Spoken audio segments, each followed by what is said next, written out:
Hello friend, Tisca पर आपका स्वागत है।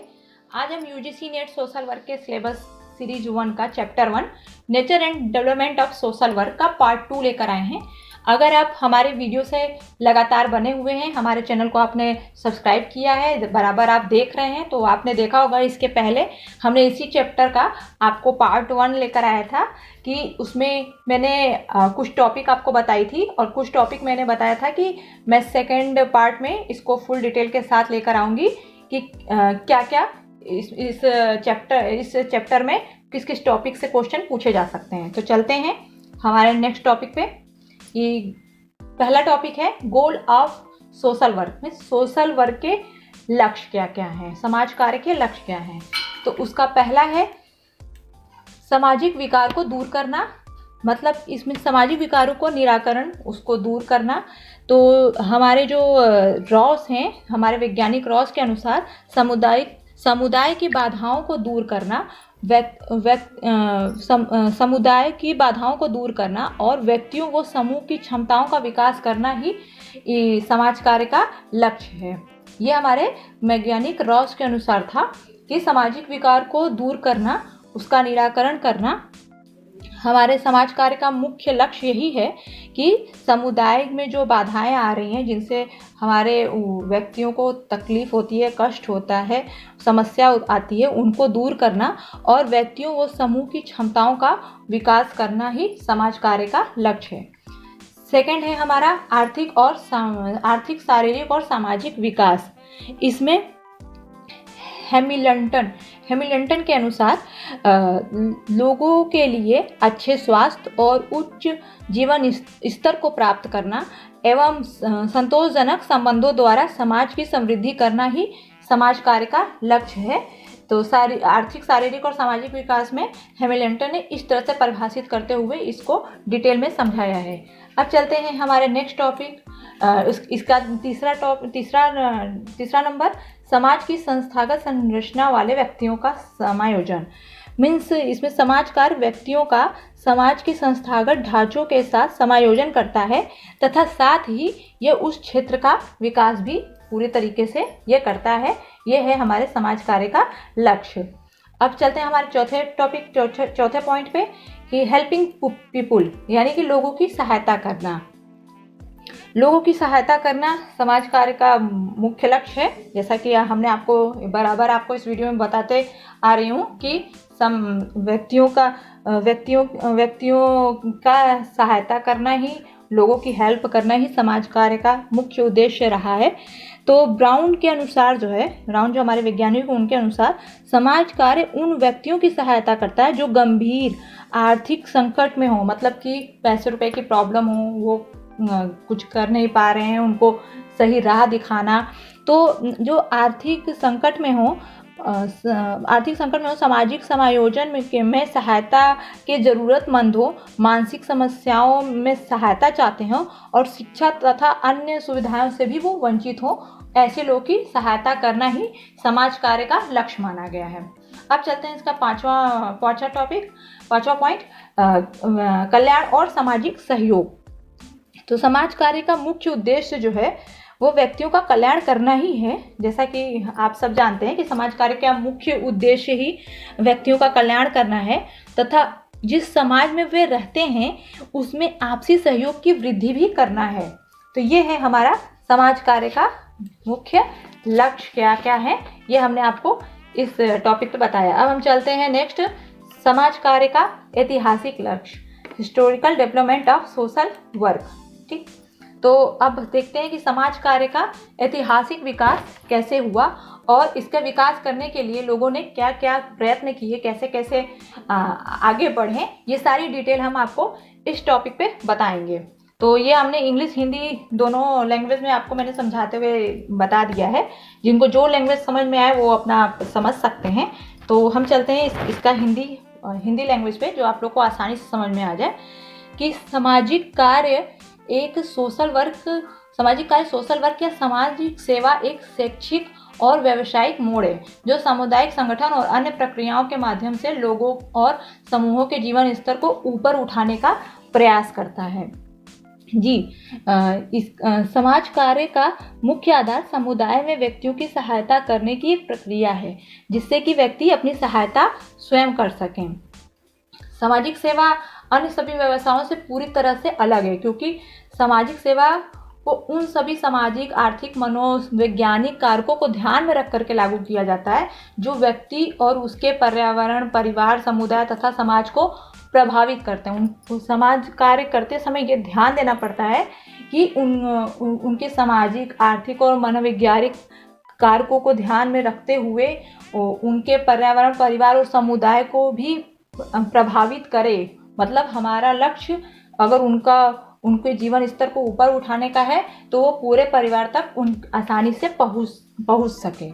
तो समाज कार्य जनहित से संबंधित कार्य माना जाता है। प्राचीन काल में समाज कार्य लघु स्तर पर किए जाते थे, परंतु धीरे धीरे जो है समय बीतते हुए समाज कार्य का क्षेत्र जो है काफ़ी व्यापक हो गया है। अब ये बहुत बड़ा हो गया है।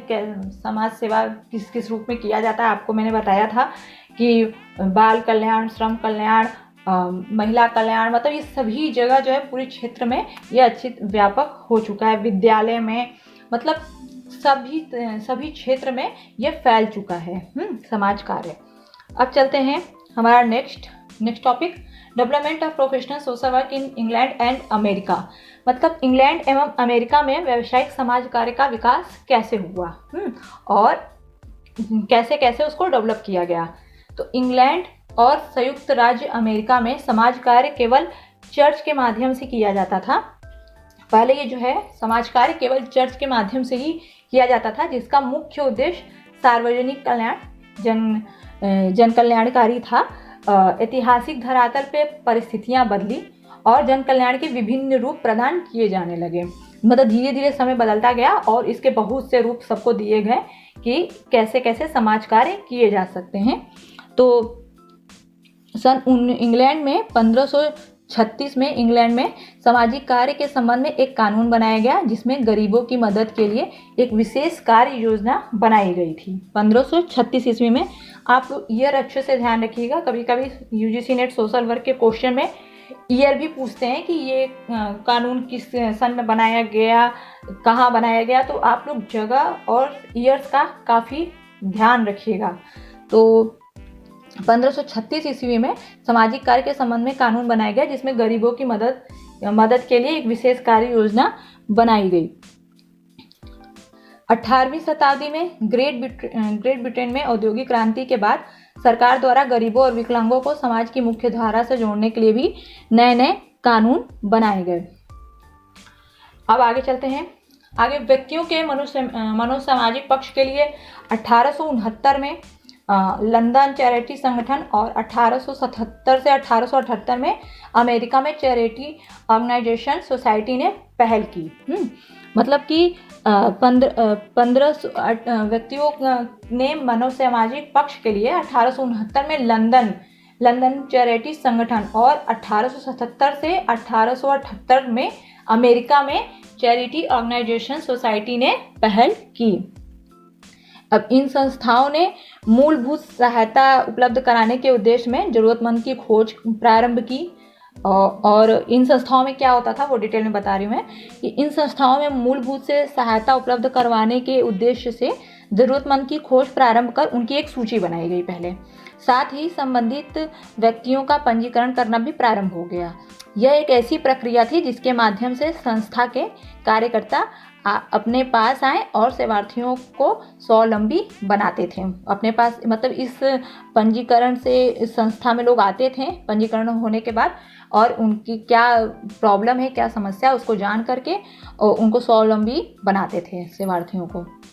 फिर धीरे धीरे इस प्रक्रिया में सूचीबद्ध प्रणाली से आकार लिया गया और 1887 शताब्दी में अमेरिका शहर न्यूयॉर्क में सामाजिक कार्य के लिए कार्यकर्ताओं के लिए विशेष प्रशिक्षण शुरू किया गया था। इस प्रकार के प्रशिक्षण के लिए अमेरिका में 1910 में 2 साल का कोर्स शुरू किया गया था। 2 वर्षीय पाठ्यक्रम प्रारंभ किया गया था। अब चलते, ये तो हुआ हमारा इंग्लैंड और अमेरिका में व्यावसायिक समाज कार्य का विकास किस तरीके से हुआ। अब चलते हैं development of professional social work in India. India में सोशल वर्क का विकास, व्यावसायिक सामाजिक कार्य का विकास किस तरीके से हुआ। तो भारत में जैसा कि आप लोग जानते हैं कि समाज का कल्याण जो है पहले राजाओं द्वारा दान देने का प्रचलन था और यज्ञ का आयोजन किया जाता था, धर्मशालाओं इत्यादि का निर्माण होता था जिनसे कि सेवार्थियों के पास उसका सहायता हो सके, उनकी प्रॉब्लम को सॉल्व कर सके। लेकिन 18वीं शताब्दी में औद्योगिक क्रांति के परिणाम स्वरूप कार्यक्रमों ने भारतीय जनता को प्रभावित किया। 18वीं शताब्दी में औद्योगिक क्रांति के परिणाम स्वरूप सुधार कार्यक्रमों ने भारतीय जनता को प्रभावित किया। तत्कालीन सामाजिक व्यवस्था के खिलाफ ईश्वर चंद्र विद्यासागर और राजा राम मोहन राय ने सुधार की प्रक्रिया शुरू की। मतलब पहले आगे आए ईश्वर चंद्र विद्यासागर और राजा राम मोहन राय, ये इन्होंने आकर के सती प्रथा और विधवा पुनर्विवाह का समर्थन किया, सामाजिक बुराइयों का विरोध किया। इस तरीके से समाज में व्याप्त धार्मिक कार्यों को आगे बढ़ाया गया। इस तरह से इन्होंने करते करते समाज कार्य के विकास के लिए बहुत से कार्य किए। इसी बीच इसके अतिरिक्त भी गोपाल कृष्ण गोखले, एनी बेसेंट, ज्योतिबा फुले आदि ने भी भारत में आधुनिक समाज सुधार को नई दिशा दी। वर्ष 1905 में गोखले ने सर्वेंट्स ऑफ इंडिया सोसाइटी की स्थापना की तथा स्नातकों को समाज कार्य हेतु प्रशिक्षण देना भी प्रारंभ किया। इन प्रशिक्षुओं को वेतन भी दिया जाता था, मतलब वेतन देने का भी कार्य ये गोखले द्वारा शुरू किया गया। फिर सन 1936 में पहली बार सामाजिक कार्य की व्यावसायिक शिक्षा के लिए एक संस्थान sir Dorabji Tata graduate school of social work के नाम से स्थापित किया गया। ये मुंबई में sir Dorabji Tata graduate school of social work के नाम से ये स्थापित किया गया था पहली बार सन 1936 में। वर्तमान में भारत में 100 से अधिक संस्थाएं समाज कार्य से जुड़ी हुई हैं, जहां पेशेवर शिक्षा, इस तरह की शिक्षा, व्यावसायिक शिक्षा प्रदान की जाती है। इस प्रकार इंग्लैंड और अमेरिका के भांति भारत में भी समाज कार्य का व्यापक विकास हुआ। इस तरह से हमारा जो समाज कार्य का विकास जो है वो तेज़ी से फैला हर क्षेत्र में। तो अब तिस्का पे बने रहने के लिए धन्यवाद। आप अब हमारे चैनल को लाइक कीजिए, सब्सक्राइब कीजिए। इसके आगे भी हम आपको और भी वीडियो ले आएंगे। ये हमारे यूजीसी नेट सोशल वर्क के सिलेबस का चैप्टर 1 का आज कंप्लीट होता है। ये मैंने उन मेन टॉपिक को लेकर आई थी जो ज़्यादातर question UGC net social work में जिससे रिलेटेड क्वेश्चन ज़्यादा पूछे जाते हैं, मैं वो ज़रूरी इंपॉर्टेंट टॉपिक ही आपके सामने लेकर आई थी। अब मैं नेक्स्ट वीडियो में यूजीसी नेट सोशल वर्क के सिलेबस का चैप्टर 2 लेकर आऊँगी। तो आप हमारे वीडियो को लाइक कीजिए, सब्सक्राइब कीजिए ताकि आगे की वीडियो भी आपको आसानी से मिल सके। ओके, धन्यवाद।